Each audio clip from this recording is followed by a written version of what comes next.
So hello and welcome. Happy Friday. Today is Friday, October the 18th of 2024, and this is Backyard Beekeeping Questions and Answers, episode number 280. I'm Frederick Dunn, and this is the way to be. So I want to thank you for being here. There's a lot going on right now. People have very similar questions over and over and over.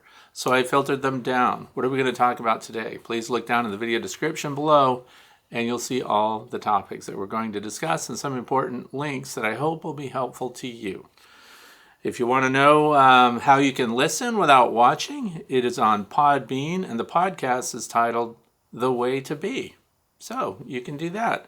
This entire series is also a playlist. So question and answer series, 280 episodes.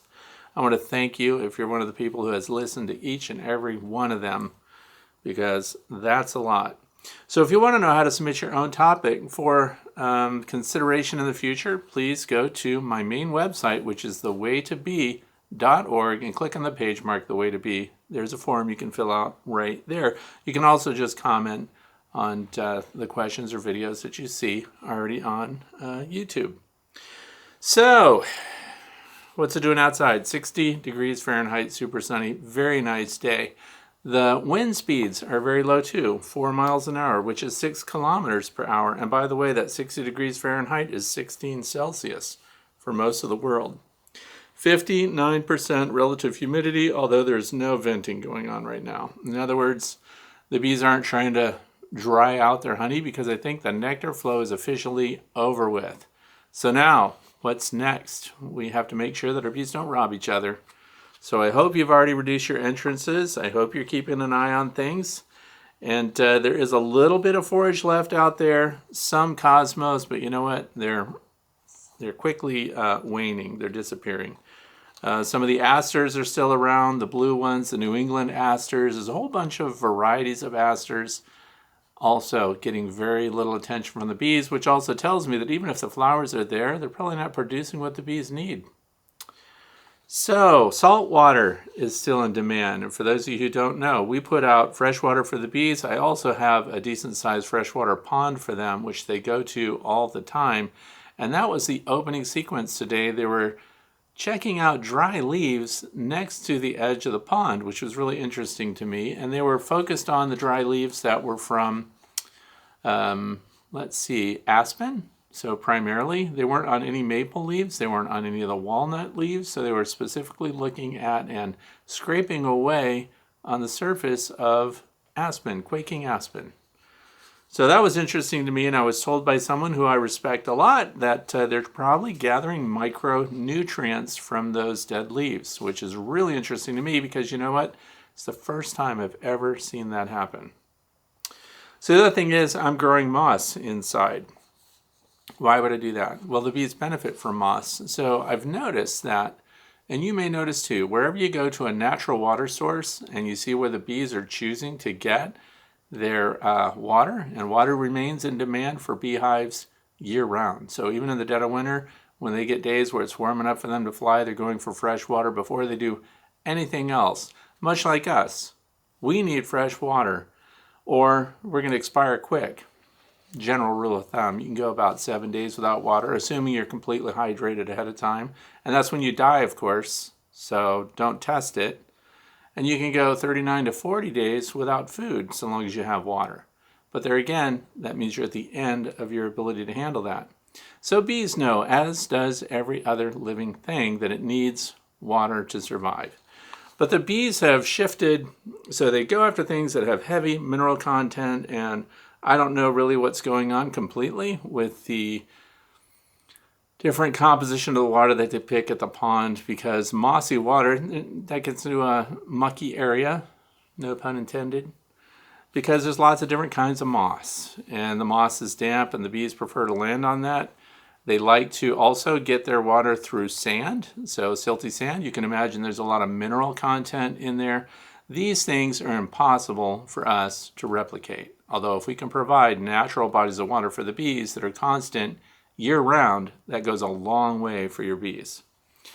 And of course, inside the hives in the wintertime, the condensation that forms on the interior surfaces of the hive below the cluster, best location, the bees use that water. They need that water. So the reason I bring up salt water is years ago I did testing to see what the bees were going after, because people like you were sending me comments saying, well, you have to give them Himalayan salts, and you have to give them sea salts, and you have to give them Celtic sea salts. There were a whole bunch of names of all these expensive sea salts, and salts like Himalayan salts aren't from the sea, they're from deep underground. And the reason that people think that those are fantastic for your bees is because it was prior to the Industrial Revolution and before humans began polluting everything. So there you go, cleaner salts. So I tested all of that. Do you know what the bees demonstrated a preference for out of all of the popular salts that are set out there for human consumption, by the way? It was the sea salts that came from Morton. So those come from the salt flats. And that's what the bees demonstrated. Now, the other thing was, what salinity density did they prefer? 2 teaspoons of Morton sea salts per quart of fresh water. Now, this is not in place of fresh water that does not have that, so we have dual drinkers out, and this is how I make my observations, because I want to see if it's consistently showing that the bees have a demand for this high mineral content, salt content water, or if they're just going for fresh water now. Well, right now, the freshwater feeder, and remember they also have alternatives. They've got the pond and probably other areas that they know about and I don't. But the freshwater feeder that I put out is being ignored by the bees. Maybe one bee comes to it while there's a whole row of bees getting their water from that sea salt slant freshwater mix. So it's in demand right now. And this does not remain the same all year long, so you don't have to worry about that. The other thing is, if the water evaporates away, if you're in a hot area and you've put the sea salts in your water, you don't have to add sea salt when you replenish the water because the salts remain. So if it evaporates off, I'm just saying that the salts don't evaporate with the water. In fact, that's one of the ways that we distill fresh water from salt water, desalination through evaporation. So a little bit of trivia for you there. But you want to keep the salts up, and your bees will show you what they want and what they don't want. And that's just something I thought would be interesting to share. So salted water, Hive Alive. I'm going to mention this in case I don't want to forget it. Nobody asked about it during the questions today, although there are questions about feeding. But I just want to make sure that you understand, we talk about the fondant packs all the time now. And I know a lot of people are selling them and trying to get you to buy the fondant packs, and they work great. They're fantastic. But we're still in a transitional time where we're not freezing totally yet. So it's not too late to use the Hive Alive syrup. And the reason I bring it up is it's a treatment. It's not just an appetite stimulant. If you add that, the dose in this particular, because each one of these has its own dose marked on it, so I don't know if they shifted through the years, 1.5 teaspoons per gallon of sugar syrup. So whatever it is, heavy syrup, 1-to-1, whatever you're giving your bees right now to help bolster them going into winter.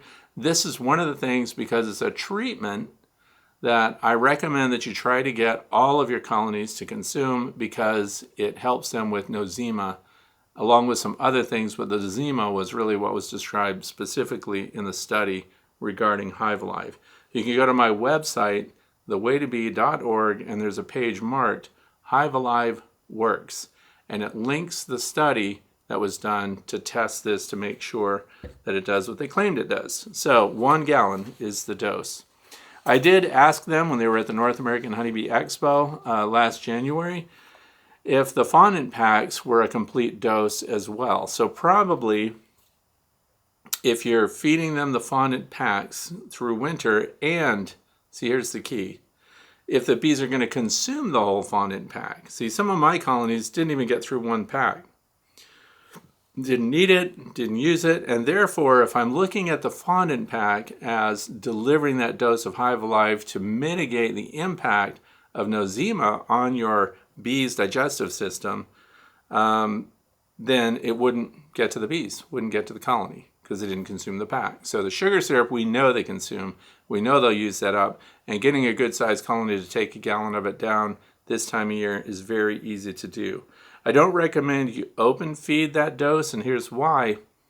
There's no guarantee that which colony is getting the lion's share of that sugar syrup. The other thing is, please do not put Hive Alive and things like that in open feeding situations, because this is out of respect for other beekeepers. they may not want these essential oils and additives and seaweed extracts and things like that. Even though all those things we know will benefit our bees, we still want to respect our other beekeeping neighbors and make sure that we're not feeding their bees and dosing them with something that they're completely unaware of. For all we know, they still have honey supers on and they still plan to draw that off to consume it. So Hive Alive treatments are not to be put on at a time when you're going to consume that honey, because it's not strictly from floral sources in your environment. So just think about it that way. Sugar syrup, nobody's going to freak out on you probably. Putting out honey, again, if it's just for your hives, the best thing to do with honey that you want to cycle back to your own bees is to put that back on the hive that it came off of, or a hive in your own apiary. Please do not try to open feed honey to your bees, because that's a high sucrose, a high glucose and fructose concentration. It's finished honey, so bees will fly potentially miles to get it if they can get in there. So once again, we don't want to feed our neighbor's bees our honey. The other thing is, why would you give away your honey to your neighbor's bees? Put it back on the hives that need it, close it up, and let them consume that inside. I think that's really good. What else? Oh, and I showed spirulina. Why? Because if you look up spirulina, look for research papers on spirulina, the impact, the health benefits to bees. It reads like it's too fantastic to be true almost. So you might be thinking, why aren't people selling spirulina premix for bees and in fondant packs and things like that for bees?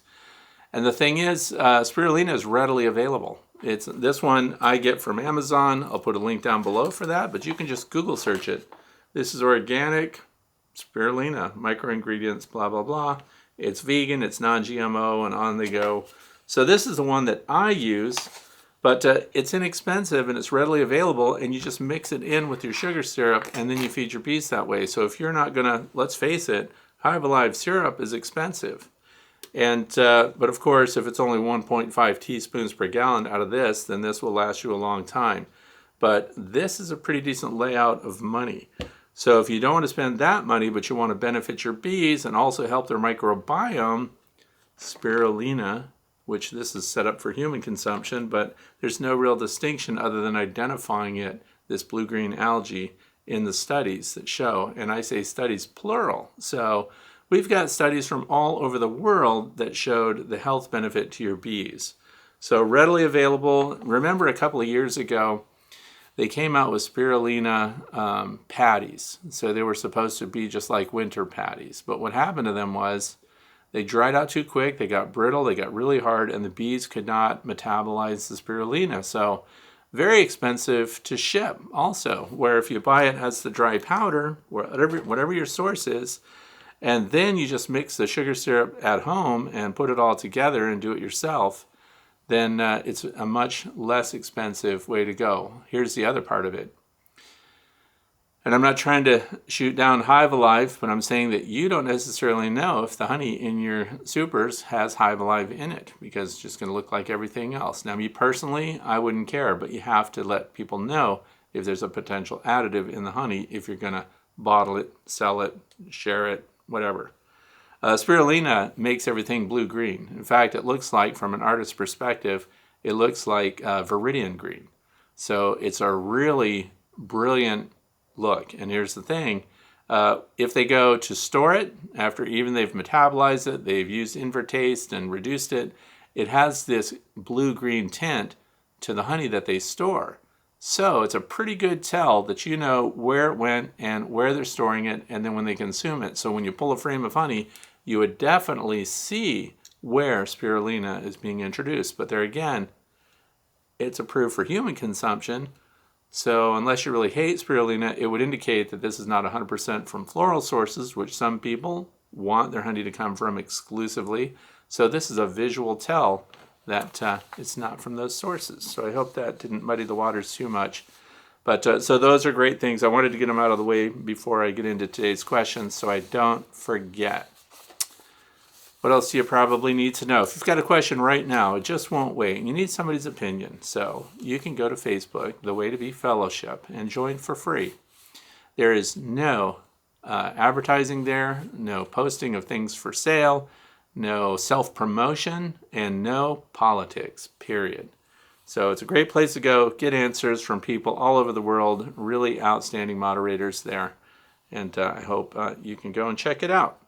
First question is number 1 from Jerry Eubanks, and it says, "That was probably the most interesting video I've ever seen. Your close-up shots are tremendous."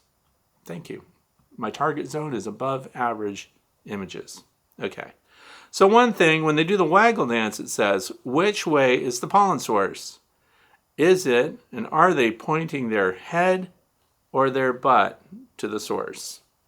So this is interesting. A lot of us that have kept bees for a long time and studied bees for a long time already understand the way the waggle dance works, that there is a waggle dance, and we forget often that we show people behavior on, it could be a waggle dance even on the front of a hive, by the way. There is a dancing area inside the hive on the frames, usually near the entrance.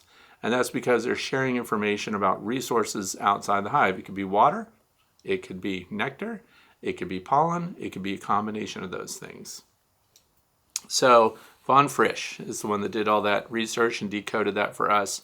So what I want to share is that when you're looking at the waggle dance, the bee waggles in one direction, and it's usually off, to the side a little bit, little angle there, and then they turn clockwise. And then they waggle again, and they turn counterclockwise. And they might change their direction a little bit. This is not the direction immediately to the source, but it's a direction relevant to the current position of the sun. Now here's the other part of that.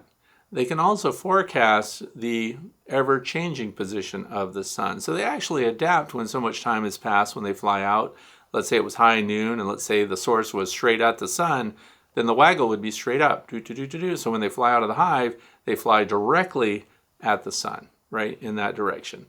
And then, of course, if it's been a while, then they would fly a little bit, towards the west of where that sun position was, if the original indication was that it was directly toward the sun. That's just an oversimplification.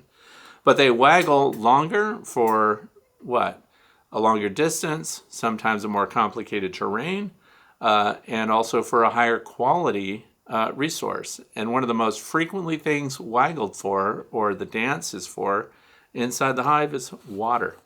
Over all other things, water is the most popular thing that they waggle for. But the bees that surround the waggle dancer, of course, they move in concert. And remember, this is supposed to be happening in total darkness. So it's tactile. In fact, they are listening, by the way. And for those of us who understand the way bees can hear, they really can't hear from any distance. So they feel vibrations. But they have something called the near field or near zone effect with their antennae. So they can actually hear vibrations airborne within that near field zone and get vibrations on their antennae. But here's the thing that I've noticed, that the waggle dancer is physically in contact with those bees that are paying attention to the waggle dance. They move with it, right? And they're paying attention. You'll also see them sometimes stop and sample what that forager has brought back. They don't do a lot of sampling when it comes to water. When it comes to water, they come in, they do the waggle dances. Some of the bees might even get a drink from the forager that got that, because they're not going to alter the water. And those bees that forage for water don't forage for other things. So they could pass that on, but if they're bringing in pollen, for example, the other bees might actually lick the pollen, smell the pollen. And one of the reasons they do that is because not only do they follow these instructions through the waggle dance, direction and distance and things like that, when they get there, they look to identify the same material that that forager brought back to the hive with them. So if it's pollen that they're out to get, they're going to be smelling the pollen, they're going to be sampling the pollen because they want the same pollen. And the nectar, same thing. The nectar has its own distinctive scent. So they will go out, hone in on the area, and then they'll zoom in closer and closer until they figure out exactly where that was, and they'll identify it by the same scent, flavor, and so on that what the waggle dancer had on her body when she came in. So it's really interesting. So, and it is the head, by the way, that's indicating the direction, not the tail. So that was an interesting question, and we should always keep in mind as bee educators that there are a lot of things that we take for granted every single day that we think everybody just knows, and they don't, so it helps to refresh. Let's go on to question number 2. This is Dave Maloney, and it says, regarding adding fondant. So we're talking about the fondant again. Do you automatically add it when temps drop in the fall, even though there's plenty of capped honey? Now, we just talked about this at a bee breakfast that I was at on Wednesday. Not every hive needs it. So for me, right now, every hive out in my apiary does not have fondant on it. In fact, this is the week, by the way, in the northeastern United States, state of Pennsylvania, where we are putting on fondant for the first time because I didn't want the bees to all move out, right? So every colony does not get it. If they're loaded, I've got colonies that have 2 levels of honey above them, so they're not getting fondant, period. And it says, do you wait until December or January to add the fondant as emergency feed? And it's because the bees are all at the top and appear to be starving. And then it goes on to say, by the way, I have often heard that if bees are at the top, they are starving. This is not always the case. The bees are often at the top here in mid-Maryland, even on cold days, not because they're starving, but because it's simply warmer and more comfortable at the top near the feeding shim. So there's something I want you to understand about that. This is one of the reasons that I did not want people to put their fondant on early while it's still warm, because the bees have a tendency to accumulate up directly under it. They'll consume those fondant packs, and specifically Hive Alive fondant, because I'm not one of these chef types that can make a decent fondant at home that I feel would compete. The other thing is it would be missing all the ingredients that benefit the bees that are included in Hive Alive fondant. So Hive Alive has kind of become the standard now for beekeepers here in the U.S. But if we put it on too soon, they go past their resources and they cluster right under it and they work on that right away. And that's why I don't want them to do that, because what really anchors your bees in a cluster in a fixed position inside the hive as the weather gets colder? What anchors them is the brood that they have. So there's always some level of brood inside the hive.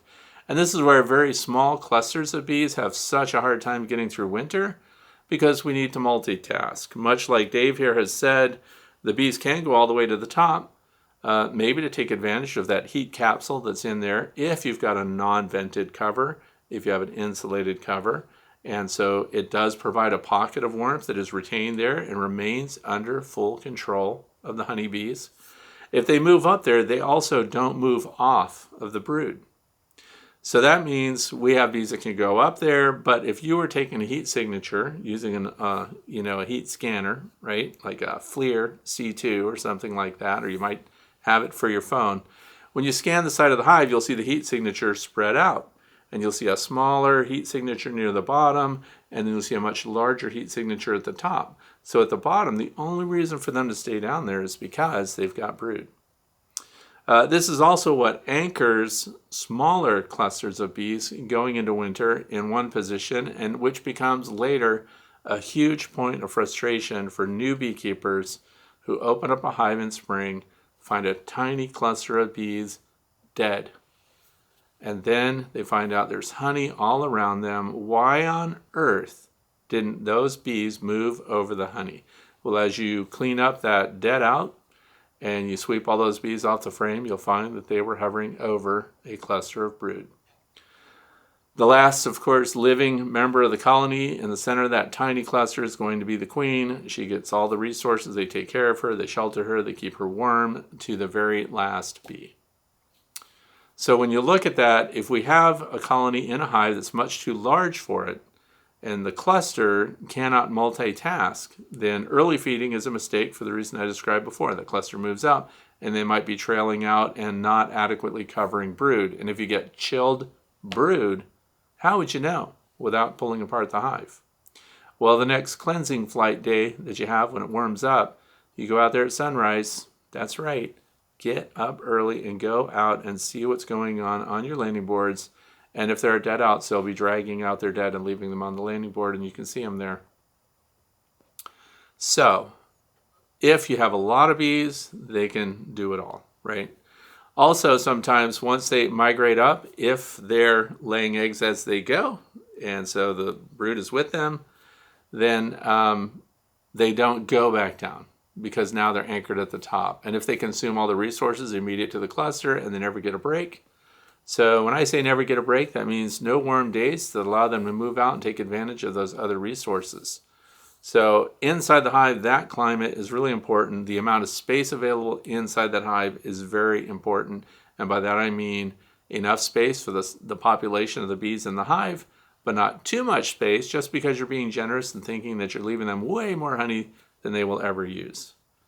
So that's why we wait, hopefully until now, until the end of this week, because next week it'll get cooler again. And that's when we want to make sure that the fondant packs are on, because now guess what? They're already anchored over their brood, and they won't just run like a bunch of kids that just saw a bunch of candy and went nuts over it, right?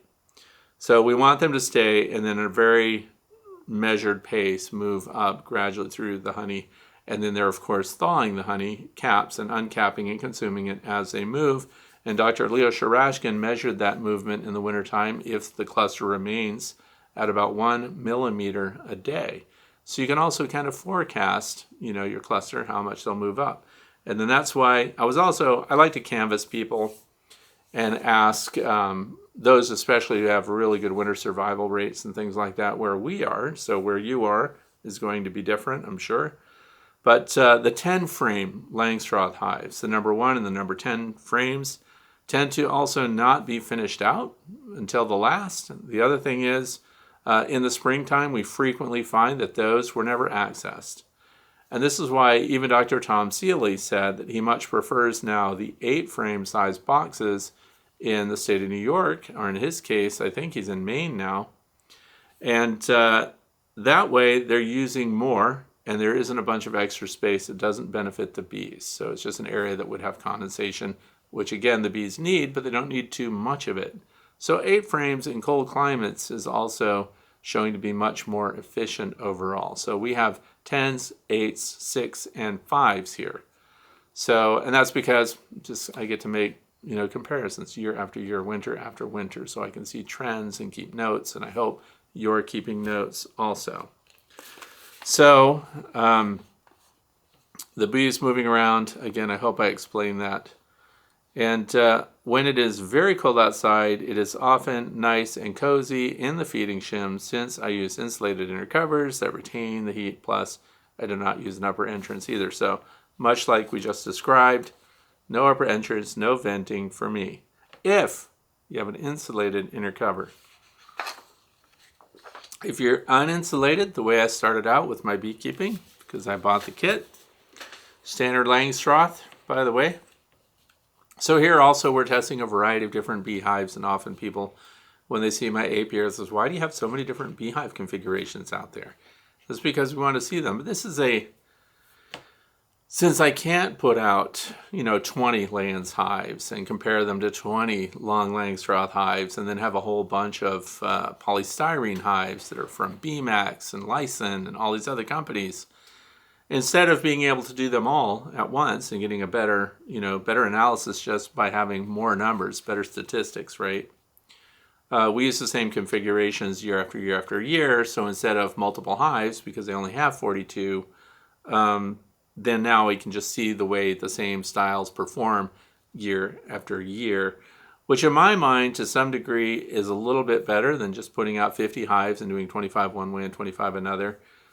Because throughout the years we have different weather extremes and different weather patterns and different challenges for the bees. So if we're keeping really good notes, and we would be able to demonstrate after many years, that's a problem. A lot of people aren't patient about this information. So waiting many years to get the final word is hard for some people. So I'll just wait to see consistently if one hive, because what if one winter they all died out in one hive, and I would say, wow, that was that abdomen hive. Those things are garbage. The bees died in it. But overall, the trend is that year after year, they do extremely well in abdomen insulated hives. So we get to figure that out. But here's the thing. The consistent thing through the years now is the larger hives, the 10 frame vertical Langstroth hives, are more of a challenge to the bees. They don't use all the resources in the extremities. So that's where you end up starving bees in spring. That's really rough on new beekeepers. 3rd year is the benchmark. So if you're going into your 3rd year, your hives have had lots of time to build up bad things and potentially suffer from them and have sublethal impacts that ultimately don't crash your colony until the 3rd year statistically. That is when things end up really bad. Or on the optimistic side, if your colonies come out of your 3rd year in spring and look really strong, do really well, then apparently you've got a very good mentor, or you've done things right, or your instincts are good. And the combination of what you keep your bees in and the stock of bees that you keep and how well you manage them all come together for a perfect survival in spring. So, moving on to question number 3. This is from Aaron. It says, I have been feeding and we have had frost at nights. I'm in Canada. But my poly hives, so here we are, polystyrene, right? I put a box on and feed with jars, and they are building comb on the top bars and storing the nectar there. Is it because the hives are warmer than wood is why they are still building? There's a lot to be said for insulated colonies, insulated hives. So we have several insulated varieties of hives right here. But yeah, if they have, people have done, Etienne Tardif, comes to mind. He lives in, I want to say, the Klondike, right? He does all these interior sensors and measurements of what happens inside the hive in winter in extreme conditions, which I don't have here. I live in the snow belt, but that doesn't mean I get extreme cold. We get cold temperatures enough for the snow to accumulate, but we don't get like minus 35 degrees Fahrenheit or whatever that is in Celsius. I don't know off the top of my head. But so the heavy insulated hives definitely help the bees preserve the climate they would choose to have.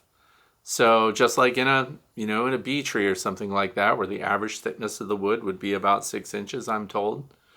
Then they, of course, directly above in that cavity inside a tree, what's above them? Nothing but wood. So it is very well insulated, and they can encapsulate that and use those resources. But here's the thing, the liquid feeding and the reason why I want to tell the people that are kind of following my methods is not to use liquid feed once the temperatures draw so low. And it's not because of so much what's going on internal to the hive, but what's going on outside. If your bees go to the entrance and they want to fly out and do a cleansing flight or something like that, regardless of the interior climate, right? Because we know that at some area inside that hive, it's still a balmy 94, 95 degrees Fahrenheit in there. And that's because they have brood. So there are really nice, comfortable, warm areas inside the hive where they could continue to mend resources. They could, unlikely, but they could be building comb and things like that. But when it comes time to eliminate, your bees have to go to the bathroom. The more water there is, the more material there is in their digestive system that needs to be eliminated, they have to hold that until they have flying temperatures outside. So just on an average, they need about 50 degrees Fahrenheit to leave the hive and fly successfully and return. That's the key. There are bees that will self-evict, even in winter, on the coldest day. You might be out there looking in your bee yard, and you're looking at a landing board, and everything is dead silent, the way it is when there's heavy snow everywhere and there's no wind, and you're just out there and you hear the crunch of your feet going through the snow, but then you stop and you listen and you hear, eeeh, and you think, did a bee just fly out of its hive right now and it bombed right into the snow over there? Well, that's a self-eviction. That bee did not intend to come back anyway. So when they sense, bees are able to sense the outside conditions. So when they sense that it's too cold to fly, they don't fly. So because they've been doing this from forever, long before people have been around, they go to the entrance of their tree entrance or wherever they live, and regardless of how warm and cozy it is inside, when they feel that blast of cold air on the outside, they just don't fly unless they're evicting themselves, because bees do their very best not to die inside the hive. This is one of the ways that they protect the colony from infection. Some bees do die, and that's where we need the undertaker bees to get them out. So anyway, I just want to say this because of Aaron's comment here. It's saying the polystyrene hive more insulated, therefore they can do more activities inside. That is true. So the more insulated hives have looser clusters, and this is very Difficult to see, though, when we're using things like the FLIR. And why is that? Because these thermal scanners read surface temperature. This isn't X-ray. We can't really see inside where the cluster is. So I don't get to see the Layens hives that are insulated with sheep's wool. I don't get to see inside the abdomen hives. They're terrible for do surface scans on the outside to see where the cluster is. They don't work on the Lyson hives. They don't work on the, the Bee Smart or Bee Max colonies. So when you have a really insulated hive, great for your bees, but I don't have a lot of information then. So that's when we have people like Etienne Tardif who have the sensors inside. They know exactly what's going on and where things are happening, and maybe even CO2 levels and things like that, all of which, by the way, have been thoroughly studied.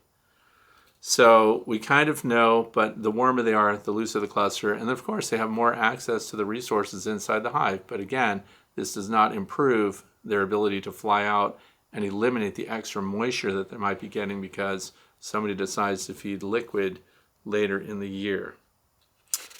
So, insulation's good. Question number 4. This is a first-time beekeeper. And this is interesting because the very first thing it says, I often get confused for other people. I don't know why that is, but it says, I'm a first-time beekeeper who took your beekeeping basics course at Asbury Woods a number of years ago.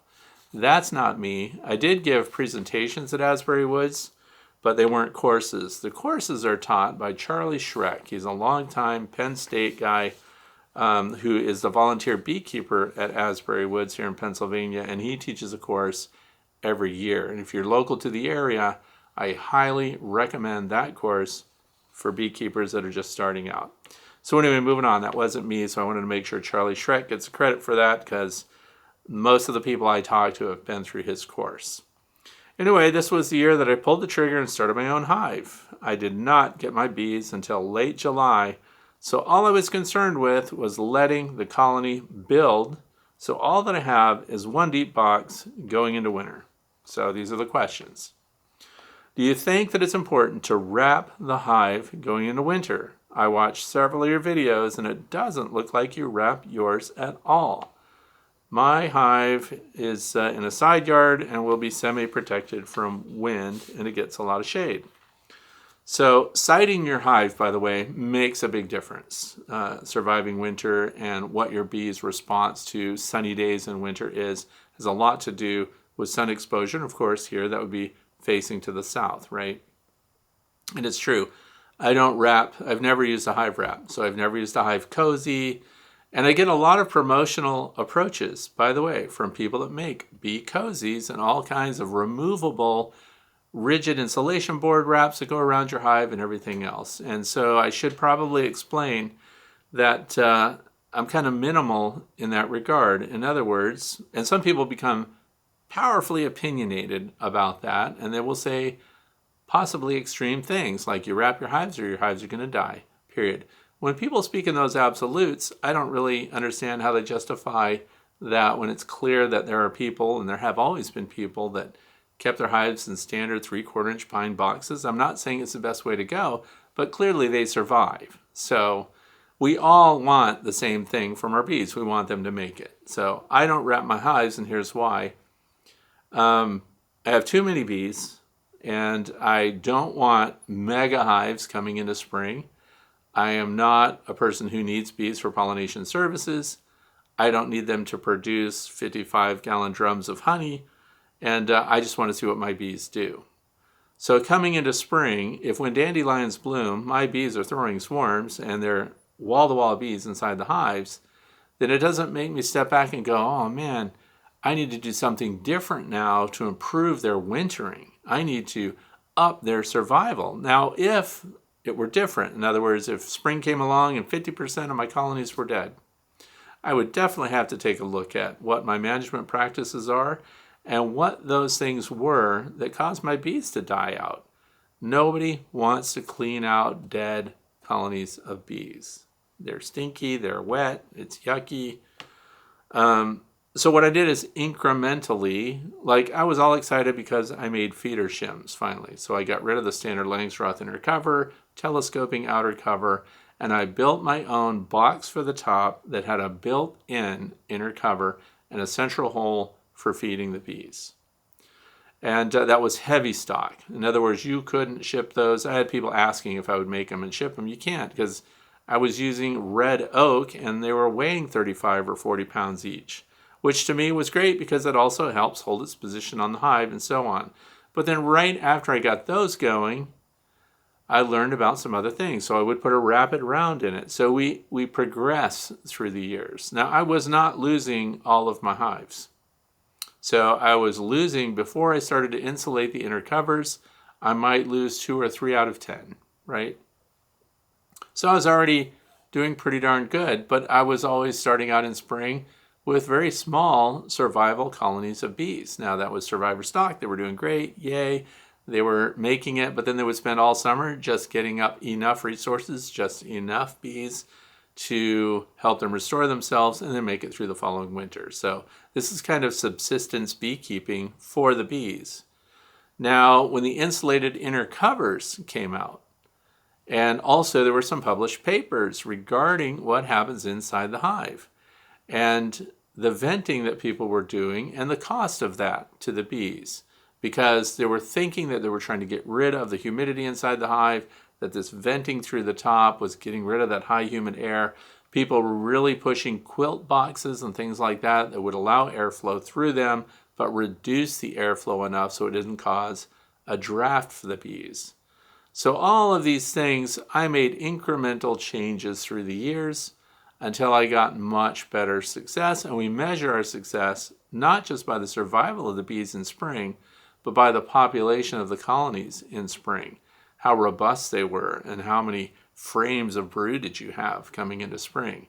So, and the reason I'm running down all of these details is because this is why I never got to the point where I wrapped the hives themselves, because my feeder shim solved big problems for me and gave me bigger colonies in spring.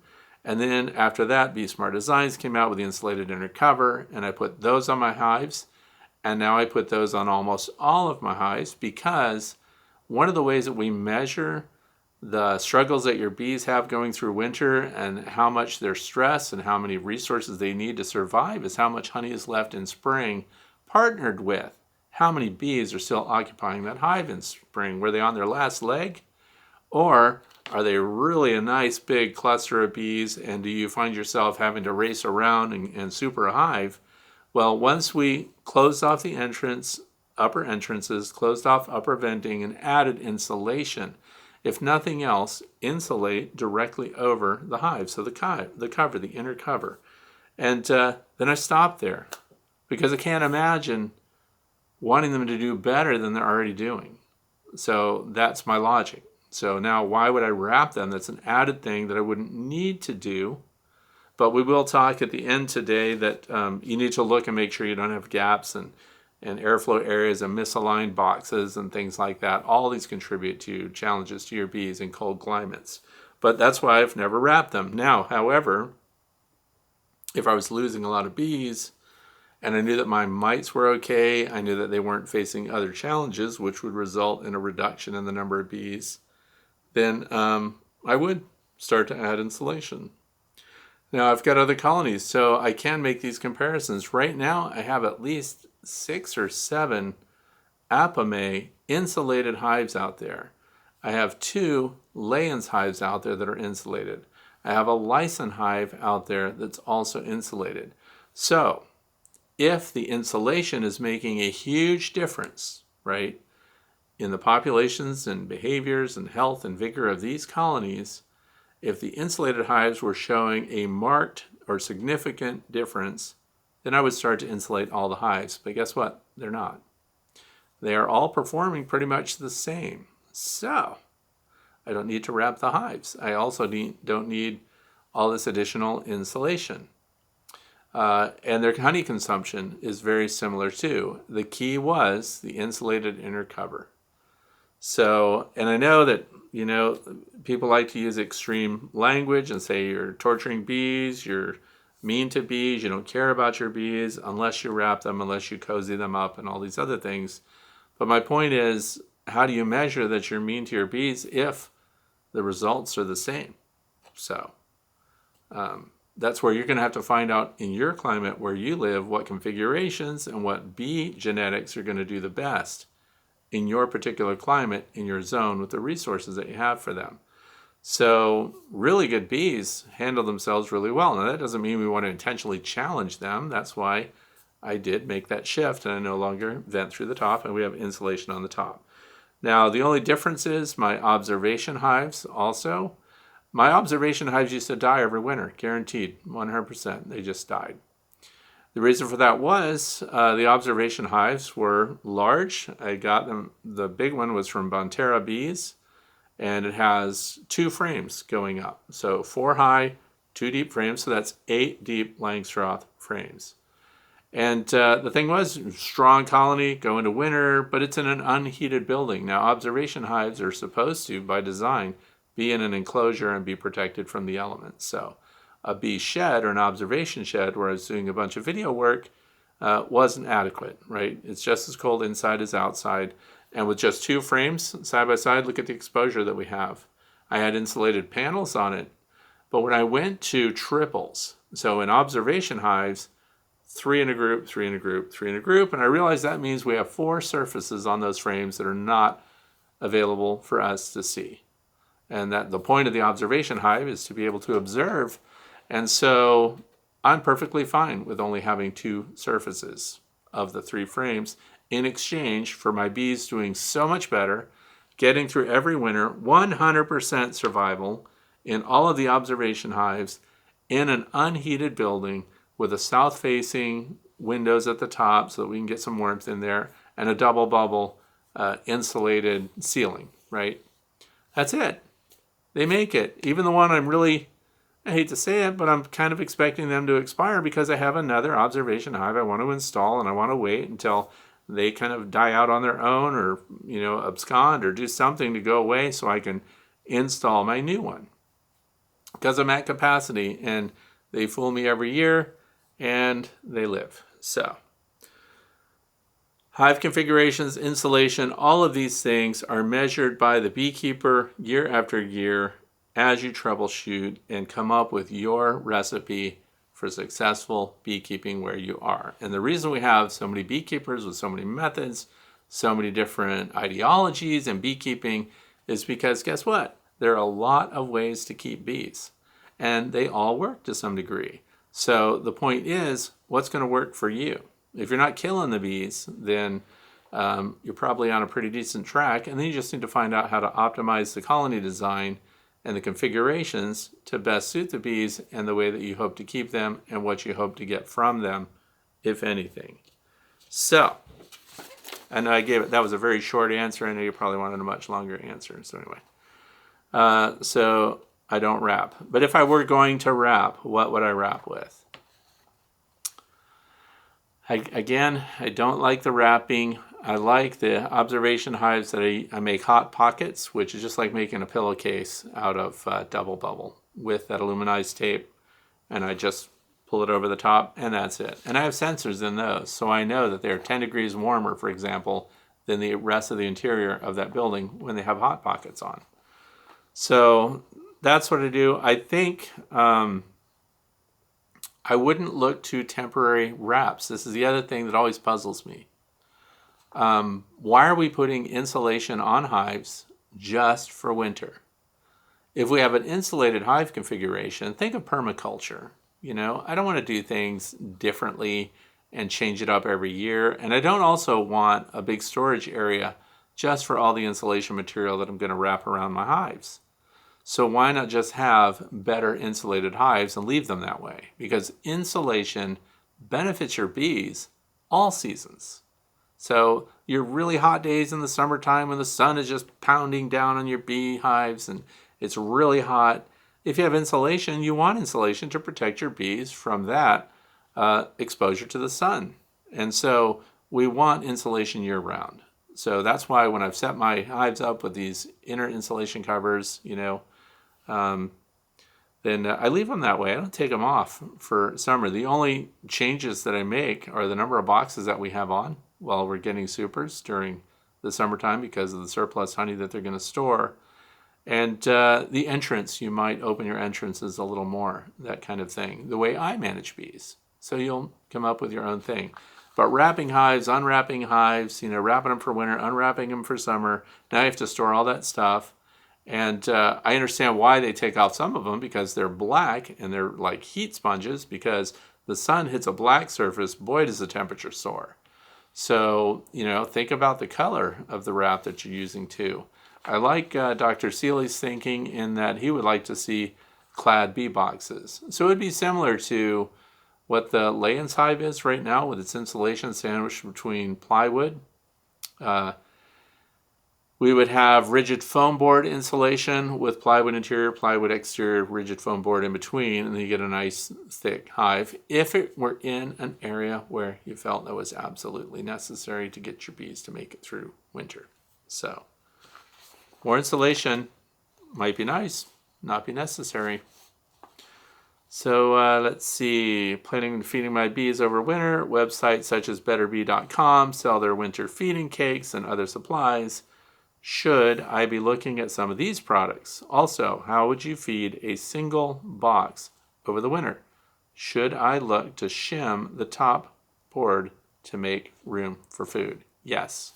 You always need a feeder shim above your hive for any number of reasons. You just always need it. Because in spring, just for example, early spring comes along, they brood up really huge, and you're all excited, and you think you're going to have so many bees, and then 3 or 4 days of rain come along, and you look in your hive again, and you find out that the brood's all gone because the bees cannibalized all the eggs that they had, because what happened? They used up all the resources.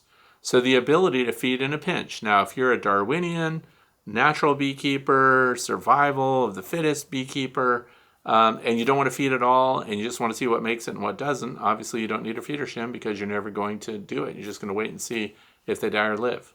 I don't practice that, but that's what that is. So, because I get criticized if I had a colony that was struggling, wasn't going to make it, and I saved their lives with, 1 quart of sugar syrup, brought them right back, and they all went back to work, and they survived when they were at the brink of death because they had used up all their resources in early spring. Early spring, huge challenge for your bees, because they're waking up with the environment and they're burning a lot of calories because they're producing brood.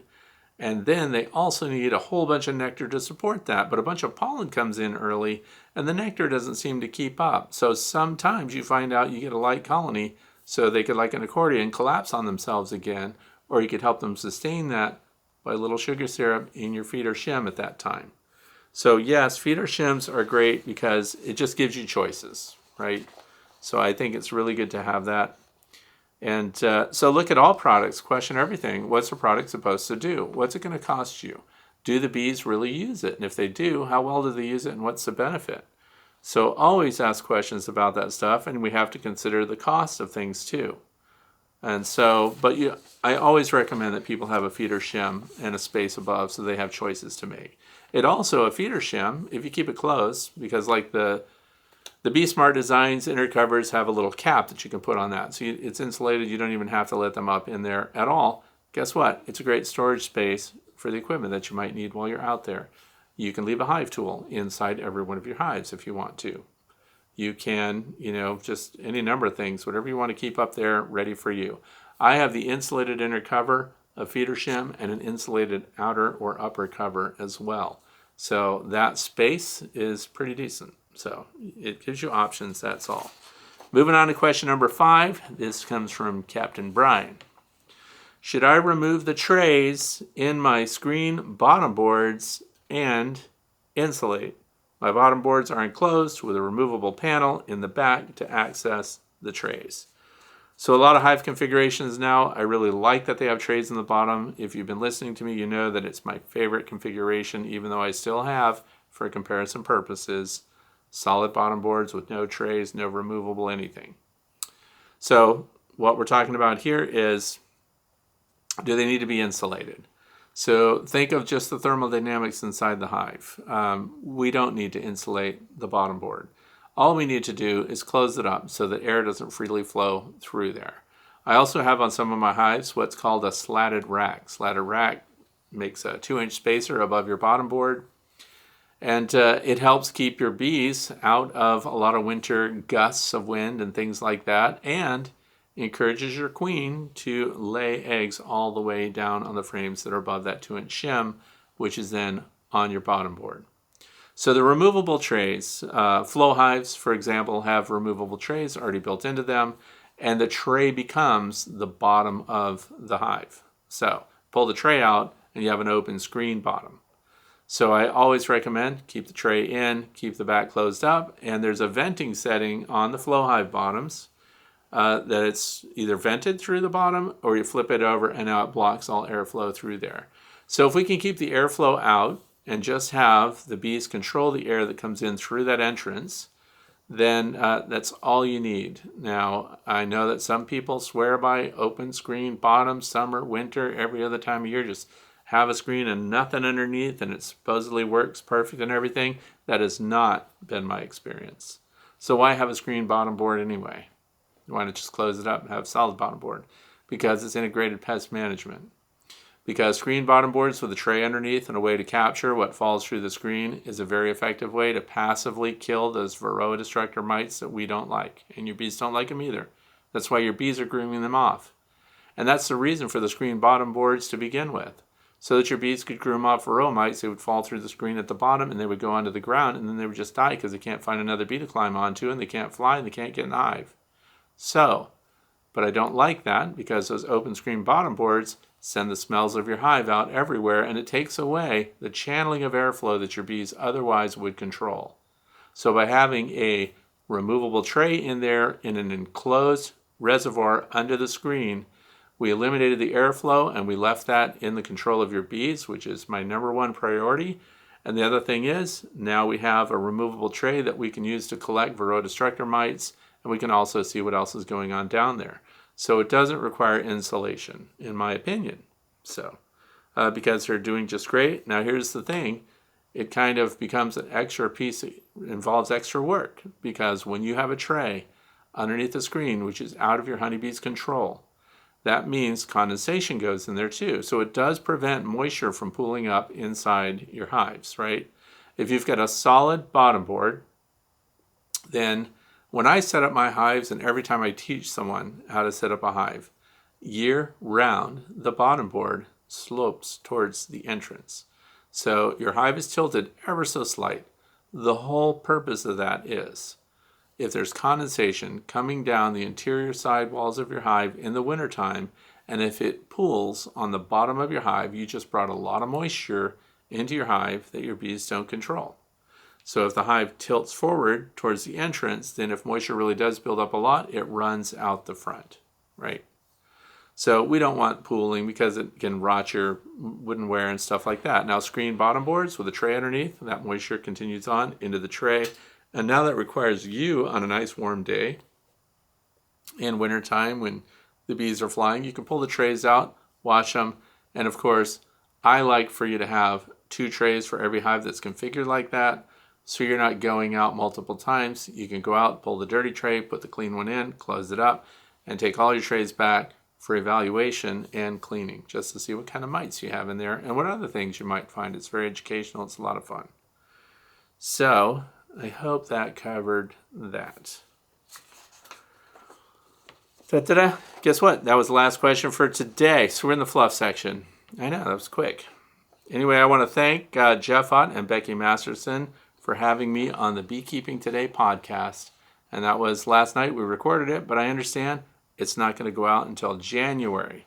So, but I just want to give them a shout out. If you've never checked it out, Beekeeping Today podcast is sponsored by Better Bee.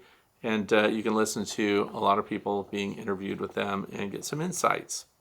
The other thing is for people that are buying Hive Alive, you can go to my website page that says Hive Alive Works. There's a discount link there. Or the company says they've assigned Fred 10. This is just like Hive Butler. They have Fred 5. You get 5% off. If you use Fred 10 on any of the Hive Alive products, you get a 10% discount. So they're giving you that discount. I think that's great for my listeners and viewers. Don't forget, read up on spirulina. Tell me what you think. The hype is over the top. So, and not, like I said, there's multiple studies. Google, spirulina studies, nutrition for honeybees, that kind of thing. Read it for yourself. See what you think. It's pretty amazing. And I'm feeding it right now while I'm talking to you. So go outside and don't forget to check, make sure that your bees are not being robbed out. Make sure that the entrances are reduced. Sometimes you might have lost a queen this time of year, and when that's the case, they put up almost no defense and the colony gets robbed. Hive alignment is another thing. You look at people's hives and you'll see the top boxes are shifted a little bit. I don't know how that happens sometimes, but we need to keep up with it. And what I like to do is take a bar clamp out there with me, the kind that has a twist clamp on it. I line it up so that the top box is moved over a little bit and the bottom box is aligned where I need it. I use the bar clamp on it, and then I use that twist clamp function to slightly move it over in alignment, because we don't want these gaps going into winter. It really does challenge your bees. We're going to get to a point where they can't tuck point anymore with the propolis that they find. So robbing, hive alignments, use bar clamps, things like that. You can also, if it just doesn't budge, or if the box you discover through your bad management, you discover that your hive is actually damaged now, it's split or something and you can't fix it. I wrap landscape cloth. It's like a felt. I just wrap that around it, and it comes with a big safety pin, and some of them have Velcro, and I just put it out there and it cuts the draft until you can do things right in spring.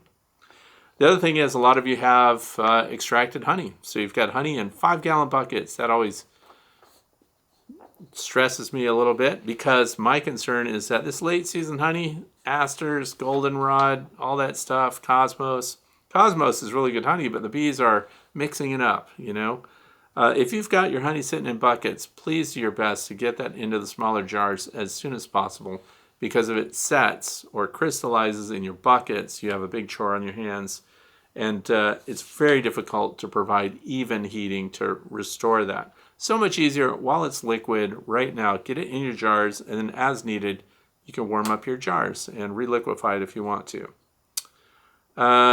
And think about your bear deterrence. If you're in bear country, we are here, and this year there are record sightings of black bears in the state of Pennsylvania. So think about it. If you've got an electric fence, make sure your weeds and stuff haven't grown up around it, or leaves aren't piling up against it. The bear's going to come on a rainy night when all your electric fencing is grounded out and it won't do anything. So think about, just check it. I'm just telling you, do your perimeter walks and make sure that you're bear repellent ready.